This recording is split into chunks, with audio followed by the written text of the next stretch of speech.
આ ઉત્તરાયણ જઈએ મો એક ખબર પડી આપણી ડોર બાંધેલી હોય કોક કાપી જાય છે કોક કાપી જાય છે એમ જ આપણી હવે જિંદગી આ પતંગ જેવી છે આવે મને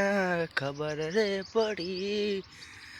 આપણને કોક કાપી જાય આપણે જતા રહેવાના ભગવાનની હાથમાં આપણી ડોર છે ભગવાન પહાડ આપણી દે ડોર છે જેને કાપવી હોય કાપી રે જાય છે એવો જ આપણે હવામાં ઉડી રહ્યા એવું જ પતંગ જેવું પાતર આપણું ભજવીને બેઠા પતંગ જેવું